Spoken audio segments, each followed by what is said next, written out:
मैं डॉक्टर नूर आलम स्वागत करते हैं अपने यूट्यूब चैनल पे। दोस्तों, हम लोग इकोनॉमिक्स पढ़ रहे थे और इकोनॉमिक्स में डेफिनेशन पार्ट हम लोगों ने स्टार्ट किया था, जिसमें एडम स्मिथ को हम लोग पढ़ चुके हैं, मार्शल को पढ़ चुके हैं। आज का जो टॉपिक है हम लोग रॉबिन्स को पढ़ने जा रहे हैं। अब रॉबिन्स का टॉपिक स्टार्ट करने से पहले थोड़ा सा मैं आपको बताऊंगा कि रॉबिन्स साहब ने क्या बोला था इकोनॉमिक्स के बारे में। बेसिकली रॉबिन्स ने बताया था कि जो इकोनॉमिक्स है वो हम इसलिए पढ़ रहे हैं क्योंकि इकोनॉमिक्स का जो सब्जेक्ट मैटर है वो इकोनॉमिक प्रॉब्लम है। इकोनॉमिक प्रॉब्लम क्या होता है? Problem of choice. Problem of choice क्या होता है? प्रॉब्लम ऑफ चॉइस मतलब हम जब कोई चीज चॉइस करते हैं, हमारे पास बहुत सारे ऑल्टरनेटिव होते हैं और उस ऑल्टरनेटिव में से कुछ ऑल्टरनेटिव हम क्या करते हैं, सिलेक्ट करते हैं। ये चॉइस मेकिंग हम करते क्यों हैं? क्योंकि हमारा जो वांट्स होता है, हमारे पास जो वांट्स होते हैं वो अनलिमिटेड होते हैं और उस वांट्स को फुलफिल करने के लिए जो रिसोर्सेज होते हैं वो क्या होते हैं, लिमिटेड होते हैं। तो इकोनॉमिक्स बताता है कि आप अपने अनलिमिटेड वांट्स को फुलफिल करने के लिए आप अपने लिमिटेड रिसोर्सेज का कैसे इस्तेमाल करें जिससे आपके मैक्सिमम वांट्स सेटिस्फाई हो सके। यही इकोनॉमिक्स के मेन कॉन्सेप्ट को रॉबिन्स ने डिफाइन किया था और एक्सप्लेन करने की कोशिश की थी। आइए हम समझते हैं रॉबिन्स के डेफिनेशंस को वन बाय वन, स्टार्टिंग से लास्ट तक। देखिए, रॉबिन्स ने जो डेफिनेशन दिया था इसको हम बोलते हैं स्कार्सिटी और चॉइस मेकिंग डेफिनेशन।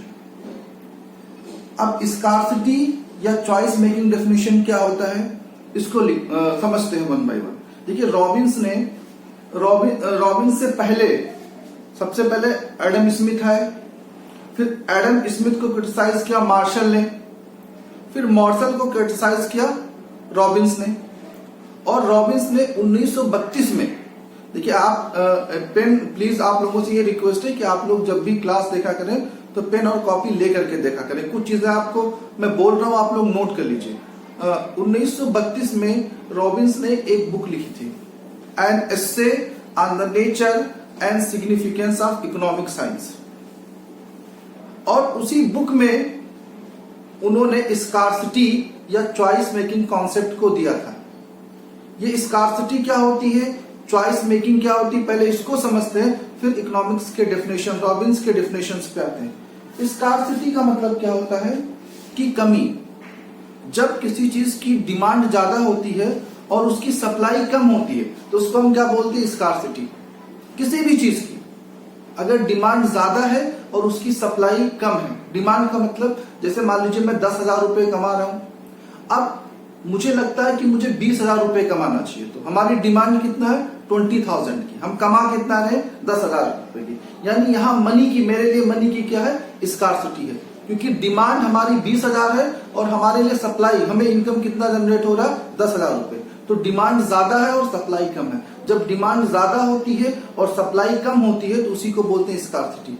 वो कोई भी चीज हो, फार्मर की बात करें, मान लीजिए किसी फार्मर के पास 5 बीघे जमीन है, अब उसमें वो हर तरह के फसल उगाना चाहता है, लेकिन उसके पास शॉर्टेज हो रहा है जमीन का। वो अगर वो सोचता अगर मेरे पास 50 बीघे जमीन होता, 50 बीघे जमीन होता, तो हम हर तरह के फसल उगाते।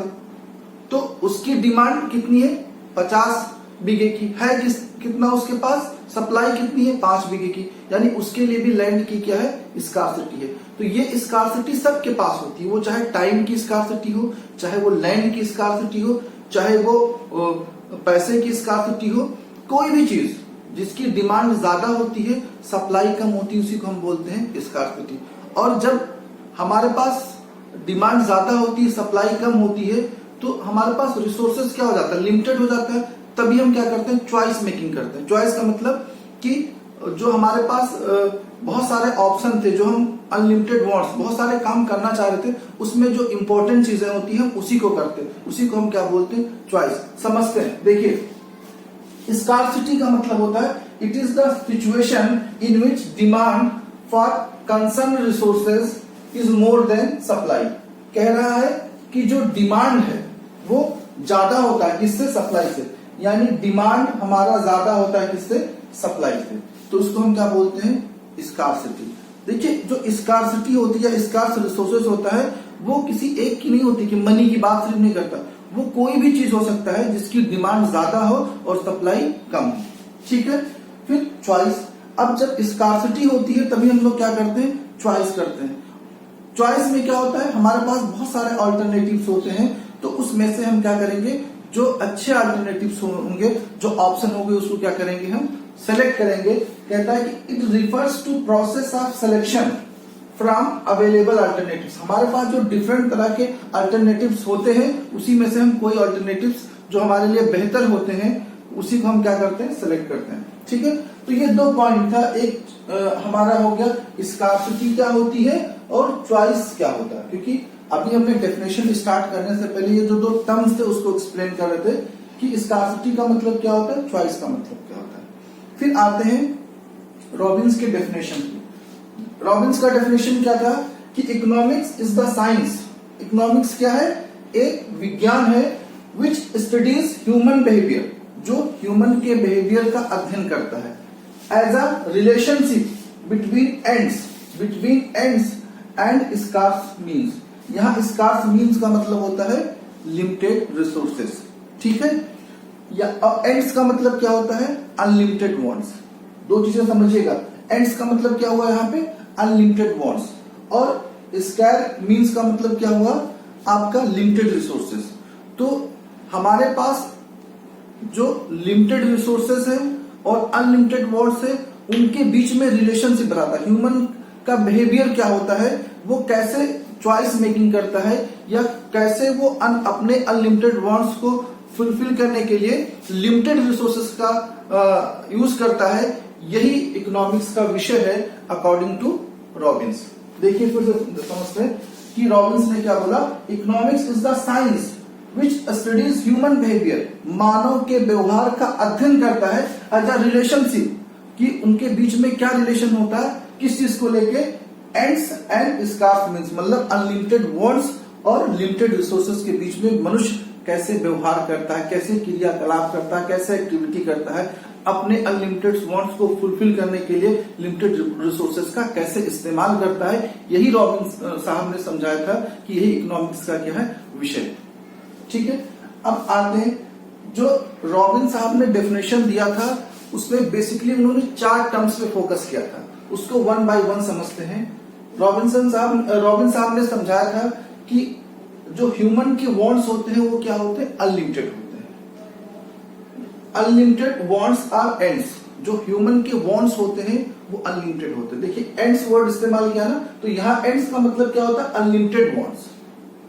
अनलिमिटेड वांट्स क्या होता है, आपको भी पता है कि जो मनुष्य की डिजायर होती है वो कभी कंप्लीट नहीं होती, वांट्स कभी फुलफिल नहीं होते।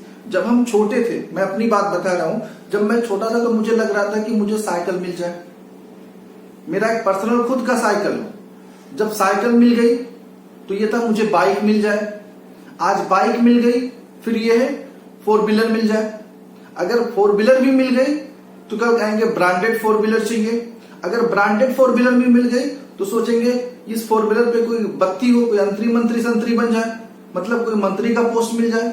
अगर वो भी बन गए तो कहेंगे मुख्यमंत्री बन जाए। मतलब क्या कि मनुष्य की जो वांट्स होती है, डिजायर होती है, वो कभी कंप्लीट नहीं होती है। एक डिजायर जैसे, एक ही वांट्स जैसे ही कंप्लीट होगा तो दूसरा वांट्स क्या होगा, जनरेट हो जाएगा। ऐसे दूसरा वांट्स जैसे फुलफिल होगा, तीसरा जनरेट होगा, एज सो ऑन। ये प्रक्रिया क्या होगा, प्रोसेस लगातार चलता रहेगा। तो रॉबिन्स ने इसी चीज को एक्सप्लेन किया कि ह्यूमन के वांट्स क्या होते हैं, अनलिमिटेड वांट्स या एंड्स। ह्यूमन के वांट्स क्या होते हैं, अनलिमिटेड होते हैं, एंड्स कभी वो खत्म नहीं होते हैं। एक की समाप्ति पे दूसरा क्या होगा, जनरेट हो गया। दूसरा, वांट्स डिफर इन अर्जेंसी। लेकिन जो ह्यूमन के वांट्स होते हैं वो इक्वल इंपॉर्टेंस के नहीं होते हैं। कुछ वांट्स ऐसे होते हैं जो बहुत इंपॉर्टेंट होते हैं, जिसको क्विक में आपको फुलफिल करना ही होता है। जैसे सपोज दैट हमारे पास 1000 रुपए थे, हम 1000 रुपए बचा के रखे थे और हम सोच रहे थे कि उस 1000 रुपए से हम क्या करेंगे, शॉपिंग करेंगे। ठीक, लेकिन अचानक मेरी तबीयत खराब हो गई। तो अब 2 ऑप्शन हमारे पास है कि उस 1000 जो हम पहले से डिसाइड किए थे कि हम क्या करेंगे, शॉपिंग करेंगे, और हमारी अचानक तबीयत खराब हो गई, तो अब हमें ट्रीटमेंट कराना ज्यादा हमारे लिए इमरजेंसी में है, यानी ट्रीटमेंट कराना फर्स्ट प्रायोरिटी होगा कि शॉपिंग करना। तो उस केस में हम किस पे ज्यादा फोकस करेंगे? ट्रीटमेंट पे ज्यादा फोकस करेंगे। मतलब जो ह्यूमन के वांट्स हैं बहुत ढेर सारे, उस वांट्स में कुछ ऐसे वांट्स होते हैं जो आपको इमरजेंसी में या एट अ टाइम तुरंत उसको क्या करना होगा? कंप्लीट करना होगा, उस वांट्स को फुलफिल करना होगा। तो रॉबिन्सन साहब ने यही बताया कि वांट्स क्या होते हैं, डिफर करते हैं इन इमरजेंसी। कुछ वांट्स ज्यादा इंपॉर्टेंट होते हैं और कुछ वांट्स कम इंपॉर्टेंट होते हैं। जो मनुष्य होता है वो जिसको किसको ज्यादा प्रेफरेंस देता है? जो इंपॉर्टेंट वांट्स होते हैं उसको पहले फुलफिल करता है, और जो वांट्स उतने इंपॉर्टेंट नहीं होते हैं उसको रोका जा सकता है और कुछ समय बाद उसको फुलफिल किया जा सकता है। यही उन्होंने समझाया कि वांट्स डिफर इन अर्जेंसी। मनुष्य के जो वांट्स होते हैं वो डिफर करते हैं, कुछ ज्यादा इंपॉर्टेंट के होते हैं, कुछ कम इंपॉर्टेंट के होते हैं। ठीक है, ये 2 पॉइंट आई थिंक आपको समझ में आ गया होगा। अगर आपको कोई पॉइंट्स ना समझ में आए तो आप लोगों से रिक्वेस्ट है, प्लीज आप लोग तुरंत कमेंट करिए। हम नेक्स्ट जब कोई क्लास डालेंगे तो आपको अच्छे से एक्सप्लेन कर देंगे, उसके बाद कोई नई क्लास पढ़ाएंगे। ठीक है। थर्ड पॉइंट क्या? Resources are means are limited. और जो हमारे अनलिमिटेड वांट्स हैं उसको फुलफिल करने के लिए जो रिसोर्सेज है वो क्या है? लिमिटेड है।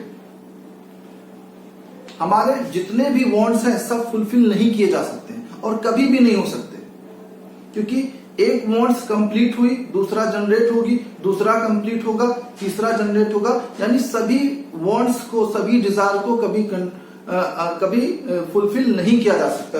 इन्होंने बोला कि resources are means are limited. Resources और मीन्स आर लिमिटेड, चाहे मीन्स बोलिए या रिसोर्सेज बोलिए, दोनों का मतलब एक ही होता।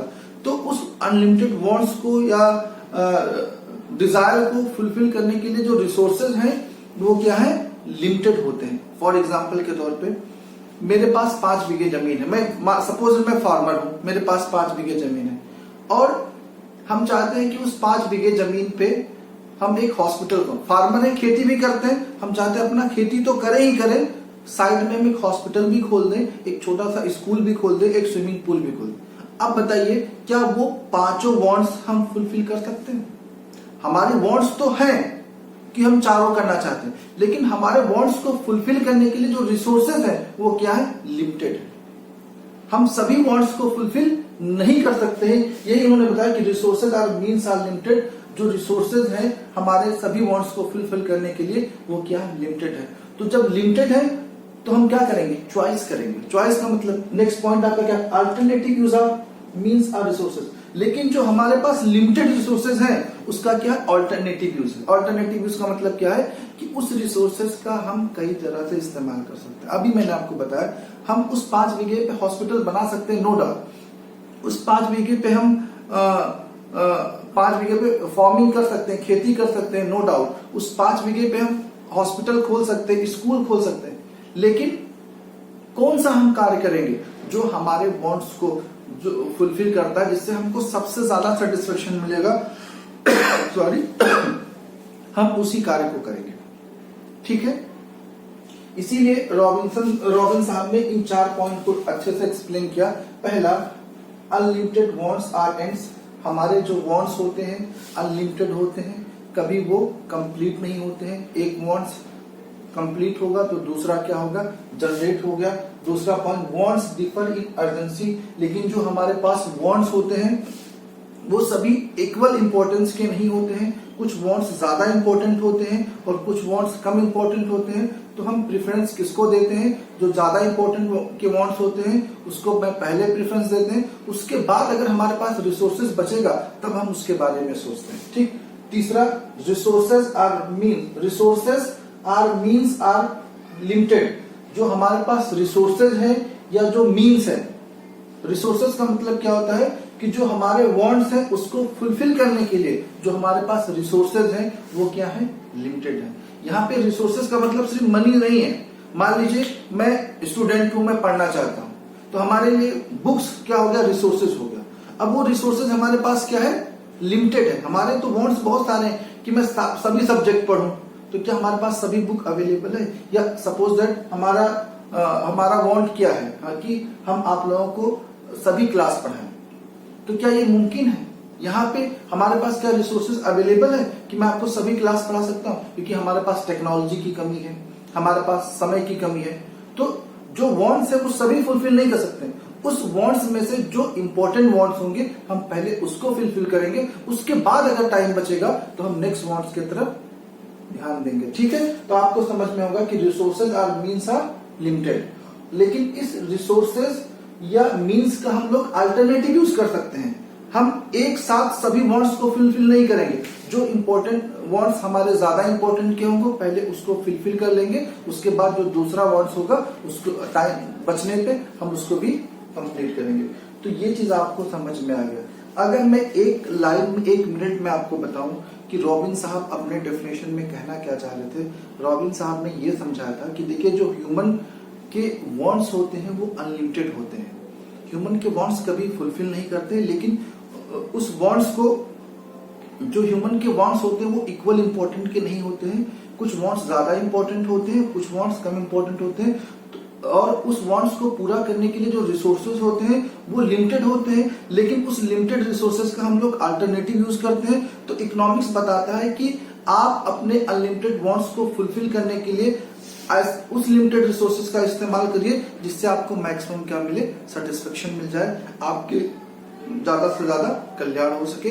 यही रॉबिन साहब ने अपने डेफिनेशन में समझाने की कोशिश की। आई थिंक आपको समझ में आ गया। अब आइए, जैसे कि हम लोग इससे पहले क्लास में देखे थे कि हर डेफिनेशंस के फीचर्स क्या थे और उसके लिमिटेशंस क्या थे, तो इसमें भी हम देखते हैं कि क्या क्या फीचर्स हैं और क्या क्या लिमिटेशंस हैं। देखिए, जो हमने ये 4 पॉइंट आपको बताया, ये भी इसके फीचर्स हो सकते हैं, नो डाउट। अगर आप चाहो तो इसको फीचर्स में लिख दो। Unlimited wants differ in urgency, resources are means are limited, alternative use of means are resources. इसको भी, ये भी उसके फीचर्स हैं, लेकिन हमने क्या किया, ये मेन पॉइंट जो डेफिनेशन से ड्राइव हुआ था इसको हमने अलग एक्सप्लेन किया है, और उसके बाद भी जो फीचर्स है उसको हमने अलग लिखा है, और उसके जो लिमिटेशन है, क्रिटिसिज्म है, उसको हमने अलग से डिफाइन किया है। आप चाहो तो उसको फीचर्स में लिख सकते हो। अब आइए हम 1 बाय 1 पढ़ते हैं। देखिए, हम लोगों ने डेफिनेशन को अच्छे से कवर किया, तो हम खुद से समझ सकते हैं इसके मेरिट्स क्या होंगे, इसके फीचर्स क्या होंगे या इसके लिमिटेशंस क्या होंगे। देखिए, फीचर्स ऑफ डेफिनेशन, पहला है वाइडर स्कोप ऑफ इकोनॉमिक्स। अब मार्शल ने कहा कि ये जो चॉइस मेकिंग का डिसीजन है या जो वांट्स होते हैं वो सबके अनलिमिटेड होते हैं। आप अगर किसी इंडिविजुअल की बात करें तो इंडिविजुअल की भी वांट्स क्या होती है, अनलिमिटेड होती है। सोसाइटी की बात करोगे, नेशन की बात करोगे, इंटरनेशनल पे जाओगे तो सबके वांट्स अनलिमिटेड होते हैं, और सबके पास रिसोर्सेज भी क्या होते हैं, लिमिटेड होते हैं। कोई कंट्री ऐसी नहीं जिसके पास सारे रिसोर्सेज अवेलेबल। तो ये इंडिविजुअल का भी विषय हो गया, सोसाइटी का भी, कंट्री का भी विषय हो गया, और इवन चाहे वो कोई सामाजिक प्राणी हो या असामाजिक हो। असामाजिक का मतलब कोई साधु है, संत है, महात्मा है, या कोई टापू पे रहते हैं, तो वो सारे लोग इसमें कवर हो जाएंगे। इसीलिए इसका जो एरिया क्या हो गया है, ये आपका वाइडर स्कोप ऑफ एरिया, इसमें सभी लोग आ जाएंगे। तो इसकी फीचर्स क्या है कि जैसे कि एडम स्मिथ ने सिर्फ वेल्थ पे फोकस किया था, मार्शल ने सिर्फ वेलफेयर पे फोकस किया था, मटेरियल थिंग्स को लिया था, नॉन मटेरियल थिंग को नहीं लिया था, लेकिन रॉबिन्स ने सभी को ले लिया। इसलिए इनका एरिया क्या हो गया है, वाइड एरिया हो गया। और यही इसकी फीचर्स है, आगे चल के ये इसकी डिमेरिट्स भी हो जाएंगे, क्योंकि इतना बड़ा एरिया हो गया कि उसको कवर करना बहुत मुमकिन, मतलब पॉसिबल नहीं है। ठीक है, तो पहला उसका फीचर क्या हो गया कि wider scope of economics. Economics का एरिया क्या हो गया, बहुत वाइडर हो गया। क्यों वाइडर हो गया, क्योंकि उसमें ऑर्डिनरी बिजनेस भी आएगा, नॉन ऑर्डिनरी बिजनेस भी आएगा, सोशल मैन भी आएंगे, नॉन सोशल मैन भी आएंगे। ठीक है, इसमें साधु संत महात्मा, यानी जो समाज, जिनको हम लोग समाज में नहीं जोड़ते हैं, वो भी उसका विषय होंगे। इसलिए इनका जो एरिया है वो क्या होगा, वाइडर हो जाएगा, वाइडर स्कोप ऑफ इकोनॉमिक्स। दूसरा, study of human behaviour. Study of human behaviour का मतलब क्या हुआ, अभी आपने मार्शल साहब को पढ़ा था, तो मार्शल ने ह्यूमन बिहेवियर का स्टडी नहीं किया, सोशल बिहेवियर का। यानी जो लोग सोसाइटी में, समाज में रहते हैं, सिर्फ उन्हीं को इकोनॉमिक्स का सब्जेक्ट मैटर माना था। यानी जो लोग समाज में एक्टिविटी करेंगे, समाज में रह के एक्टिविटी करेंगे, वही इकोनॉमिक्स का पोर्शन बनेंगे, इकोनॉमिक्स का पार्ट बनेंगे। लेकिन रॉबिन्स ने कहा, देखिए, कोई समाज में रहता है या समाज से बाहर रहने वाला प्राणी हो, ठीक है, सभी को स्कार्सिटी होती है। भाई अगर साधु संत की बात करेंगे तो वो पूजा पाठ करते हैं, तो उनके पास टाइम की कमी होती है। वो भी चाहते हैं कि हम 24 घंटे नहीं, 48 घंटे ही बैठ के हम पूजा पाठ करते रहे। तो उनके लिए जो प्रॉब्लम आती है वो टाइम, उनके लिए स्कार्सिटी पैसे की नहीं, उनके लिए स्कार्सिटी किसकी है, टाइम है। तो उनको भी प्रॉब्लम ऑफ चॉइस करना होता है कि किस समय, कितने समय पूजा पाठ करें, कितने समय अपना खाना खाएं, कितने समय सोएं, जिससे वो मैक्सिमम टाइम किस पे दे सके, अपने पूजा पाठ को। टाइम को किस तरह मैनेज करें जिससे मैक्सिमम टाइम उनका पूजा पाठ में निकले। आपको समझ में आ रहा होगा ना। इसीलिए हम कह रहे हैं ये ह्यूमन बिहेवियर, कोई भी मनुष्य चाहे वो समाज में रहता हो, समाज के बाहर रहता हो, अगर वो कोई एक्टिविटी करता है तो इकोनॉमिक्स का सब्जेक्ट मैटर होता है। तो इनका जो इससे पहले मार्शल साहब थे, उन्होंने सोशल मैन की बात की थी जो समाज में रहते थे, लेकिन रॉबिन्स ने इस बात को नकार दिया कि देखिए कोई समाज में रहता है, समाज से बाहर रहता है, कोई पहाड़ में रहता है, जंगलों में रहता है, वो सभी लोग इकोनॉमिक्स का सब्जेक्ट मैटर है और कोई भी एक्टिविटी करेंगे तो वो इकोनॉमिक्स का पार्ट माना जाएगा। ठीक है। दूसरा इकोनॉमिक्स, थर्ड पॉइंट क्या है कि economics has nothing to do with material welfare. देखिए मार्शल साहब ने क्या था कि इकोनॉमिक्स को सिर्फ मटेरियल वेलफेयर की बात की थी। जैसे एडम स्मिथ की बात करें तो उन्होंने वेल्थ की बात की थी, तो वेल्थ क्या था, वो material things, production, consumption, distribution और एक्सचेंज। ऐसे मार्शल ने किसकी बात की थी, ह्यूमन वेलफेयर की बात की थी। तो ह्यूमन वेलफेयर में क्या था कि जो मटेरियल थिंग्स यानी सर्विस इंडस्ट्रीज को उन लोगों ने इग्नोर किया था। जो प्रोडक्शन इंडस्ट्री थी उसको तो इकोनॉमिक्स का विषय माना था, लेकिन जो सर्विस इंडस्ट्री थी उसको इकोनॉमिक्स का विषय ना ही एडम स्मिथ ने माना था, ना ही मार्शल ने माना था। लेकिन रॉबिन्स ने कहा कि वो सभी लोग, ठीक है, वो सभी चीजें, चाहे वो सर्विस इंडस्ट्री हो या प्रोडक्शन इंडस्ट्री हो, वो सभी इकोनॉमिक्स का सब्जेक्ट। क्योंकि एक डॉक्टर को भी प्रॉब्लम ऑफ चॉइस करना पड़ता है। एक डॉक्टर की भी वांट्स अनलिमिटेड होते हैं, रिसोर्सेज उसके पास भी लिमिटेड होते हैं, तो उसको भी चॉइस मेकिंग करना होता है कि उस लिमिटेड रिसोर्सेज का कैसे इस्तेमाल करे जिससे उसके मैक्सिमम वांट्स फुलफिल कर सके। यही प्रॉब्लम टीचर के साथ भी होती है, यही प्रॉब्लम एडवोकेट के साथ भी होती है, यही प्रॉब्लम डॉक्टर के, यानी जो सर्विस इंडस्ट्री हो, चाहे मैन्युफैक्चरिंग इंडस्ट्री हो, चाहे सर्विस इंडस्ट्री हो, ये प्रॉब्लम सभी को फेस करना होता है। इसीलिए हम बोलते हैं इसका सिर्फ मटेरियल वेलफेयर के साथ जोड़ना ये कॉन्सेप्ट गलत है।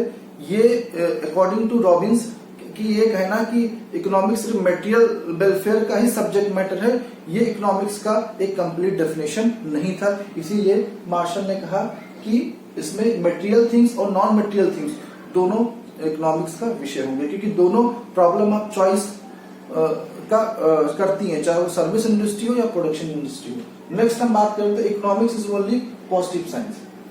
अब आपको ये जानना होगा कि देखिए अभी हम लोग पढ़ेंगे आगे स्कोप ऑफ इकोनॉमिक्स में या features of economics, characteristics of economics में तो हम बोलेंगे इकोनॉमिक्स साइंस भी है और आर्ट भी है। तो साइंस का मतलब क्या होता है, साइंस का मतलब होता है किसी कार्य को सिस्टमेटिक तरीके से करना, एक सिस्टमेटिक ऑर्डर से करना, जहां पे काज एंड इफेक्ट रिलेशन पाया जाता है, उसको हम बोलते हैं साइंस। तो बोला जाता है इकोनॉमिक्स साइंस भी है, और उसको अच्छे तरीके से रिप्रेजेंट करना, उसको हम क्या बोलते हैं, आर्ट बोलते हैं। तो इकोनॉमिक्स को साइंस भी माना जाता है, आर्ट भी माना जाता है। लेकिन फर्दर साइंस के भी दो पार्ट होते हैं, एक होता है नॉर्मेटिव साइंस, एक होता है पॉजिटिव साइंस। नॉर्मेटिव साइंस क्या कहता है, जो इकोनॉमिक्स नॉर्मेटिव साइंस पे फोकस करते हैं उनका ये मानना होता है कि ऐसा होना चाहिए। जैसे मान लीजिए वो अपने जजमेंट पे ज्यादा फोकस देते हैं, क्या करंट में चल रहा है उससे नहीं मतलब है, क्या होना चाहिए उस पर वो ज्यादा फोकस करते हैं। जैसे मान लीजिए जो साइंटिस्ट नॉर्मेटिव पे फोकस करते हैं, जैसे अभी हम लोग पढ़ेंगे सॉल्यूशन को, तो वो नॉर्मेटिव और पॉजिटिव दोनों को ले चलते हैं। उनका क्या होता है, क्या होना चाहिए, मतलब क्या, इंडिया में बेरोजगारी नहीं होना चाहिए, इंडिया में पर कैपिटा इनकम 50,000 से ज्यादा होना चाहिए, इंडिया में सबको रोजगार मिलना चाहिए, इंडिया में एजुकेशन की फ्री फैसिलिटी होना चाहिए, इंडिया में फ्री में ट्रीटमेंट होना चाहिए। तो क्या ये मुमकिन है, ये आपकी थिंकिंग है, इसको बोलते हैं क्या, normative. What ought to be, क्या होना चाहिए, इसको बोलते हैं नॉर्मेटिव साइंस।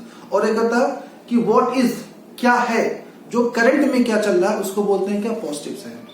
तो रॉबिन्स ने इस बात पे फोकस की कि हमारे पास जो करंट में लिमिटेड रिसोर्सेस है, उसी का हम इस्तेमाल करके हम कैसे अपने मैक्सिमम वांट्स को फुलफिल कर सकें।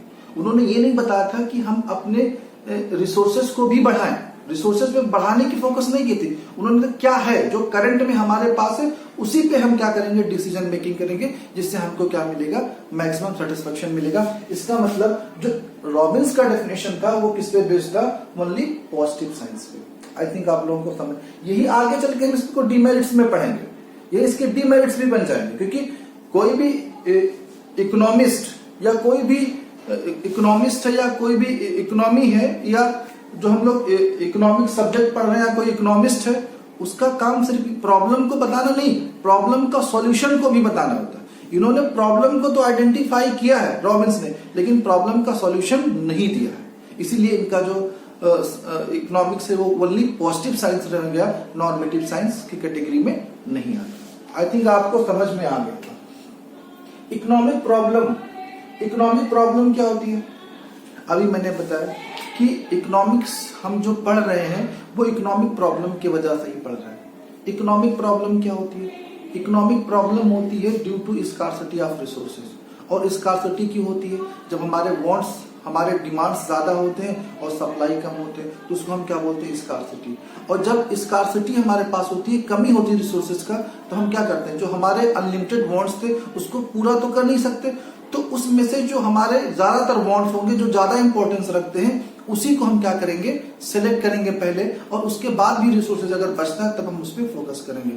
तो यानी प्रॉब्लम ऑफ चॉइस का मतलब क्या हुआ? इकोनॉमिक प्रॉब्लम का मतलब होता है प्रॉब्लम ऑफ चॉइस। और प्रॉब्लम ऑफ चॉइस हम तब करते हैं जब हमारे वांट्स अनलिमिटेड होते हैं, रिसोर्सेज लिमिटेड होते हैं। तो उसी लिमिटेड रिसोर्सेज का हम कैसे इस्तेमाल करें जिससे हमें मैक्सिमम सेटिस्फेक्शन मिले, इसी को बोलते हैं प्रॉब्लम ऑफ चॉइस। तो एक सीरीज है, पहले इकोनॉमिक क्यों पढ़ रहे हैं, इकोनॉमिक प्रॉब्लम क्या होती है? प्रॉब्लम ऑफ चॉइस को बोलते हैं। प्रॉब्लम ऑफ चॉइस क्या होती है?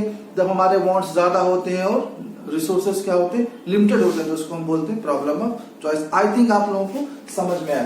तो इकोनॉमिक प्रॉब्लम की बात रॉबिन साहब ने किया था। तो ये उसके फीचर्स हो गए जो हम लोग पढ़ चुके हैं, 5 फीचर्स हैं ये। आई थिंक आप लोगों का ये कॉन्सेप्ट क्लियर हो गया। हम चलते हैं नेक्स्ट पे, लिमिटेशन या criticism of Robins definition.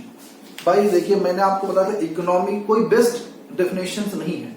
Economics का जो सब्जेक्ट मैटर है वो अकॉर्डिंग टू टाइम चेंज होता रहता है। स्टार्टिंग में एडम स्मिथ है, उनका सब्जेक्ट मैटर क्या था? वेल्थ। फिर मार्शल साहब आए, उनका सब्जेक्ट मैटर क्या था? वेलफेयर। रॉबिन्स आए, उनका सब्जेक्ट मैटर क्या? स्कार्सिटी या चॉइस। तो जैसे एडम स्मिथ के डेफिनेशंस को मार्शल ने क्रिटिसाइज किया था, मार्शल्स के डेफिनेशंस को रॉबिन्स ने क्रिटिसाइज किया था। अब रॉबिन्स के भी डेफिनेशन को बहुत सारे इकोनॉमिस्ट ने क्रिटिसाइज किया। तो वो क्रिटिसिज्म क्या है, ये देखते हैं क्या कमियां इनके डेफिनेशन में। पहला क्या? Very wider scope of economics. इन्होंने इकोनॉमिक्स में वो सभी लोगों को ऐड कर लिया था, सभी चीजों को, मतलब चाहे वो ऑर्डिनरी बिजनेस हो, नॉन ऑर्डिनरी बिजनेस हो, वो सोशल मैन हो या नॉन सोशल मैन, जो लोग समाज में रहते हैं या समाज से बाहर रहते हैं, वो भी इकोनॉमिक्स का विषय होंगे। ठीक है, मटेरियल थिंग्स हो या नॉन मटेरियल थिंग्स हो, वो भी इकोनॉमिक्स का विषय होगा। ठीक है, तो इतना बड़ा वाइडर एरिया हो गया, इतना इसका एरिया इतना बड़ा हो गया कि इसको मैनेज करना बहुत डिफिकल्ट हो गया। तो ये इसकी क्या हो गई? लिमिटेशन हो गई, किसकी? रॉबिन्स के डेफिनेशंस की। ठीक, दूसरा था एक्सेप्टेड कॉन्सेप्ट ऑफ वेलफेयर। देखिए, नो डाउट कि मार्शल साहब को रॉबिन्स ने क्रिटिसाइज किया कि मार्शल जो है सिर्फ किसकी बात करते हैं? वेलफेयर की बात करते हैं। वेलफेयर का मतलब होता है मटेरियल थिंग्स की बात करते हैं। ठीक है, सेम चीज रॉबिन साहब भी करते हैं। रॉबिन साहब क्या कहते हैं? रॉबिन्स कहते हैं कि हमारे पास जो अनलिमिटेड वांट्स है और जो हमारे पास लिमिटेड रिसोर्सेज हैं, तो हम लिमिटेड रिसोर्सेज का कैसे इस्तेमाल करें जिससे हम मैक्सिमम अपने वांट्स को सेटिस्फाई कर सके, मनुष्य का कल्याण कर सके। तो वही बात तो ये भी कह रहे हैं, बस कहने का तरीका क्या अलग है। उन्होंने अलग तरीके से डिफाइन किया और इन्होंने अलग तरीके से डिफाइन किया। तो जो वेलफेयर का कॉन्सेप्ट मार्शल ने दिया, लगभग वही कॉन्सेप्ट रॉबिन साहब का भी है। तो ये भी क्या हो गई? इसकी डिमेरिट हो गई।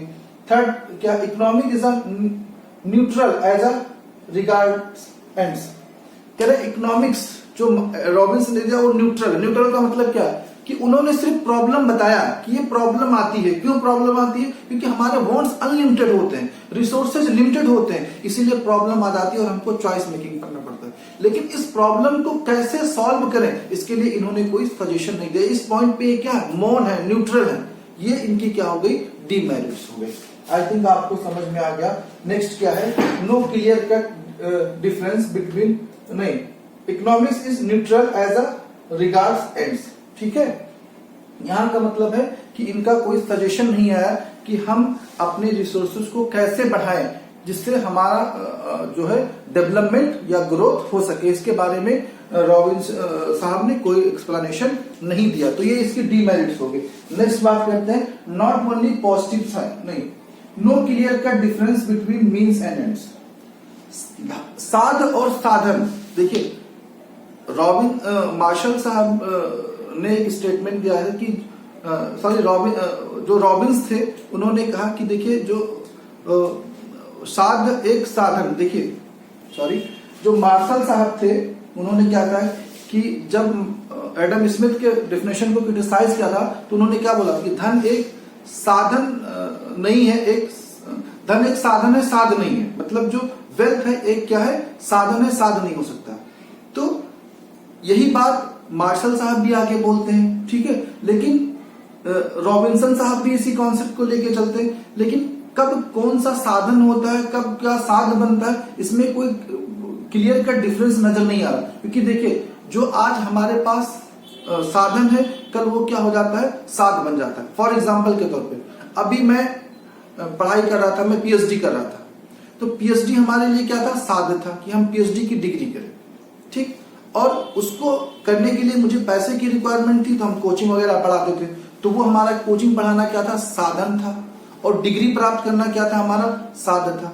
अब मुझे पीएचडी की डिग्री मिल गई, अब मैं कहीं किसी कॉलेज में पढ़ाना शुरू कर दिया हूं, तो अब जो पीएचडी की डिग्री है वो क्या हो गई, साधन हो गई है। और जो पैसे कमाना हो गया वो हमारा क्या हो गया, साध हो गया। तो कोई डिफरेंस इन्होंने क्लियर कट डिफरेंस नहीं दिया कि साधन और साध में क्या डिफरेंस है, क्योंकि जो आज हमारा साधन है कल वो हमारा क्या होता है, साध बन जाता है, ठीक है। तो यही डिफरेंस आया कि no clear cut difference between means and ends. Next है not only a positive science. Economics सिर्फ पॉजिटिव साइंस नहीं हो सकता। देखिए जो इकोनॉमिस्ट है या जो इकोनॉमिक्स है उसका मेन उद्देश्य क्या होता है कि लोगों के कल्याण के लिए कार्य करना, लोगों को सजेशन देना जिससे उनका डेवलपमेंट हो सके, जिससे उनका ग्रोथ बढ़ सके, किसी राष्ट्र की उन्नति हो सके। ऐसा कोई सजेशन रॉबिन साहब ने नहीं दिया, इसलिए इनका जो इकोनॉमिक्स था ये क्या है, सिर्फ पॉजिटिव रह गया। पॉजिटिव का मतलब जो लिमिटेड रिसोर्सेज है उसी का आप इस्तेमाल करके अपने अनलिमिटेड वांट्स को फुलफिल करिए। ये इन्होंने कभी नहीं बताया कि आप अपने रिसोर्सेज को भी बढ़ा सकते हैं। इसलिए इनका जो इकोनॉमिक्स था एक पॉजिटिव साइंस हो गया, कभी भी नॉर्मेटिव साइंस की तरफ इन्होंने ध्यान केंद्रित नहीं किया, ठीक है। तो नेक्स्ट हो गया more importance to rational behaviour. Robin साहब क्या सोचते थे कि जो मनुष्य होता है, जितने भी मनुष्य है वो क्या सब रेशनल है, मतलब बहुत बुद्धिजीवी लोग हैं, वो जो भी डिसीजन लेते हैं वो सही लेते हैं। लेकिन ऐसा नहीं है। कई बार देखा गया है कि बहुत सारे डिसीजन जो हम लेते हैं वो हमारे लिए उतना बेनिफिशियल नहीं होते। जो अच्छे डिसीजन होते हैं उसको हम छोड़ देते हैं और किसी बुरे डिसीजन को हम क्या करते हैं, एक्सेप्ट कर लेते हैं। फॉर एग्जाम्पल, अब सपोज दैट कोई ड्रिंकर है, उसके जेब में 200 रुपए है। अब उसने खाना नहीं खाया पूरे दिन, उसको बहुत तेज भूख लगी है और सुबह से चढ़ाया भी नहीं है, तो उसको उसकी भी लत लगी है। अब वो दोनों में, क्योंकि उसके पास रिसोर्सेज, देखिए दोनों नहीं पूरा, या तो वो खाना खा सकता है या तो वो ड्रिंक कर सकता है, क्योंकि उसके पास रिसोर्सेज की क्या है, कमी है, और उसके पास दो ऑप्शन। अब मेरे हिसाब से उसके लिए बेटर क्या था, खाना खाना, और उसके हिसाब से क्या था, ड्रिंक करना। अब उसने जो डिसीजन लिया ड्रिंक करना, वो क्या सही था। तो हर बार सारे डिसीजन सही नहीं होते, कुछ डिसीजन क्या होते हैं गलत होने के बावजूद भी उस डिसीजन को हम क्या कर सकते हैं, ले लेते हैं, जो उसके लिए बेनिफिशियल नहीं था। जैसे करंट में भी चल रहा है, आप देख रहे वॉर चल रहा है रसिया और यूक्रेन के बीच में, तो क्या वो सही है? आप बताइए, क्या ह्यूमन के वेलफेयर के लिए? तो हर बार इंसान जो है सही डिसीजन नहीं लेता, कुछ डिसीजन गलत भी होते हैं, तब भी वो जो बेस्ट डिसीजन होता है उसको छोड़ करके जो सेकंड बेस्ट डिसीजन होता है उसको वो क्या करता है, सही लेता है। तो ये कहना कि जो ह्यूमन बीइंग है वो रेशनल है, हर बार उसके डिसीजन सही होते हैं, वो भी क्या है, गलत है, ठीक है। तो मोर इंपॉर्टेंस टू रेशनल बिहेवियर, ये भी गलत है। Scarcity is only causes of economic problem. अब जो नेक्स्ट बात इन्होंने की है कि स्कार्सिटी इज, रॉबिन्सन साहब ने पूरे डेफिनेशन में फोकस किसको माना, स्कार्सिटी। स्कार्सिटी उन्होंने कहा कि देखिए, इतना तक भी बता दिया कि इकोनॉमिक्स हम इसीलिए पढ़ रहे हैं क्योंकि हमारे पास रिसोर्सेज की कमी है। अगर हमारे पास रिसोर्सेज नहीं होता तो हम इकोनॉमिक्स पढ़ते ही नहीं। तो सारा फोकस, जैसे एडम स्मिथ ने वेल्थ पे पूरा कंसंट्रेशन किया, मार्शल ने वेलफेयर पे कंसंट्रेशन किया, ऐसे ही रॉबिन्स ने स्कार्सिटी को ही अपना सेंटर पॉइंट बनाया। लेकिन देखने में यह है कि हर बार जो इकोनॉमिक प्रॉब्लम होती है वो स्कार्सिटी की वजह से नहीं होती, कमी की वजह से होती है। कभी कभी हमारे पास एक्सेस प्रोडक्शन हो जाता है, एक्सेस हो जाता है, इसलिए हमें ये प्रॉब्लम ऑफ चॉइस फेस करना पड़ता है। हर बार प्रॉब्लम ऑफ चॉइस किसको ले किसको ना ले सिर्फ कमी की वजह से नहीं लेना था, कभी कभी हमारे पास एक्सेस होने के बाद भी हमको ये प्रॉब्लम फेस करना पड़ता है। जैसे आपका जो ग्रेट डिप्रेशन आया था 1930 में, तो जो ग्रेट डिप्रेशन 1930 में आया था वो इस वजह से नहीं आया था, जो प्रॉब्लम आई थी कि रिसोर्सेज की कमी थी, वहां सप्लाई बहुत ज्यादा हो गया था, इसलिए प्रॉब्लम आ गई थी। वो प्रॉब्लम, इकोनॉमिक प्रॉब्लम जो जनरेट हुई थी वहां एक्सेस प्रोडक्शन की वजह से हुई थी। जैसे एग्जांपल देखिए, एक गरीब आदमी जिसके पास इनकम नहीं, पैसे नहीं है, तो वो स्कार्सिटी उसके साथ प्रॉब्लम होती है, भाई क्या खरीदे क्या नहीं खरीदे, सब चीज तो वो खरीद नहीं सकता क्योंकि उसके पास पैसे की कमी होती है। लेकिन जो बहुत पॉलिटिशियन है, बहुत पैसे कमा रहे हैं, सब ब्लैक मनी कमा रहे हैं, उनके पास भी ये प्रॉब्लम देखने में मिलता है कि इतना पैसा ब्लैक मनी में आ गया, वो सिलेक्ट नहीं कर पा रहे हैं, चॉइस कर रहे हैं कि इसको कहाँ रखें कहाँ ना रखें। कुछ लोग सोफे के अंदर रखते हैं, कुछ लोग अपने दीवार के अंदर ही उसको बनवा के कहीं कर देते हैं जिससे पकड़ में ना। तो आप हर बार सिर्फ प्रॉब्लम, इकोनॉमिक प्रॉब्लम या प्रॉब्लम ऑफ चॉइस कमी की वजह से नहीं आती, कुछ बार एक्सेस होने पे भी ये प्रॉब्लम जनरेट होती है। आप लोग ने खुद देखा होगा, जब आपके पास बहुत सारे ऑप्शन हो जाते हैं तो आप खुद नहीं डिसाइड कर पा रहे कि क्या करें और क्या ना करें। ठीक, और आपका लास्ट पॉइंट है, नेक्स्ट सेकंड लास्ट है, scarcity is not only causes of economic problem. अभी मैंने आपको बताया कि स्कार्सिटी की वजह से ही सिर्फ इकोनॉमिक प्रॉब्लम नहीं होता है, इकोनॉमिक प्रॉब्लम एक्सेस की वजह से भी हो सकता है। नेक्स्ट पॉइंट है, लास्ट पॉइंट है, स्टडी ऑफ डिडक्टिव मेथड। ये जो मेथड देखिए, दो मेथड होते हैं किसी चीज को पढ़ने के, inductive and deductive method. Inductive method क्या करता है, जब हम इंडिविजुअल से एग्रीगेट की बात करेंगे, ठीक है, किसी एक को देखकर, जैसे देखिए मैं आपको बहुत आसान तरीके में समझाता हूँ। इंडक्टिव का मतलब होता है कि जैसे मैंने किसी बूढ़े आदमी को देखा, उसकी डेथ हो गई, फिर हमने सबसे पूछा ये क्यों, इसकी डेथ क्यों हुई, लोगों ने बताया इसकी एज हो गई। इसका मतलब एक को देख करके हमने बताया कि जितने भी लोग इस दुनिया में पैदा हुए एक समय के बाद क्या होंगे, उनकी डेथ होगी, मरना होगा। तो जब वो मरा है तो सभी को मरना पड़ेगा, वो क्या होगा, इंडक्टिव मेथड हो गया। ठीक, और डिडक्टिव मेथड क्या होता है कि हमने बहुत सारे लोग को देखा, ठीक है, और हमने देखा कि जितने भी लोग हमारे दादा दादी नाना नानी जितने भी दुनिया में है, सब को एक दिन जाना पड़ा, और हम इसके बिहाफ पे कह रहे हैं कि मुझे भी एक दिन क्या होगा, जाना पड़ेगा। ये कौन सा मेथड होगा, डिडक्टिव मेथड हो गया। तो रॉबिन्स ने डिडक्टिव मेथड को अपनाया। कैसे अपनाया, उन्होंने देखा कि ये जो प्रॉब्लम ऑफ चॉइस है किसी एक की नहीं है, ये इंडिविजुअल की भी प्रॉब्लम है, सोसाइटी की प्रॉब्लम, एक देश की प्रॉब्लम है, पूरे दुनिया में जितने देश है सबकी प्रॉब्लम है। ठीक है, तो सबको देख करके एक इन्होंने एक थ्योरी दिया, ठीक है, यानी बहुत सारे लोग को देख करके किसी एक थ्योरी को जनरेट करना, वो क्या होता है, डिडक्टिव मेथड होता है। तो इन्होंने किस मेथड को फॉलो करना, डिडक्टिव। तब कि इकोनॉमिक्स सिर्फ डिडक्टिव पे फोकस नहीं करता, एक इकोनॉमिक्स जो डेवलपमेंट के काम आता है उसमें दोनों मेथड का इस्तेमाल हम करते हैं, डिडक्टिव और इंडक्टिव। थैंक यू दोस्तों, ये मेरा पूरा टॉपिक कंप्लीट हो गया। कल हम नेक्स्ट क्लास लेके आएंगे, और आप लोगों से रिक्वेस्ट है कि अगर आप कोई भी पॉइंट अगर आपको ना समझ में आए तो प्लीज कमेंट करिए। नेक्स्ट डे पहले मैं उस पॉइंट को आपको एक्सप्लेन करूंगा, उसके बाद नेक्स्ट क्लास स्टार्ट करूंगा। और आप लोगों, साथ ही साथ आप लोगों से ये भी रिक्वेस्ट है कि प्लीज हमारे चैनल को शेयर करिए, सब्सक्राइब करिए और कमेंट करिए। Thank you so much.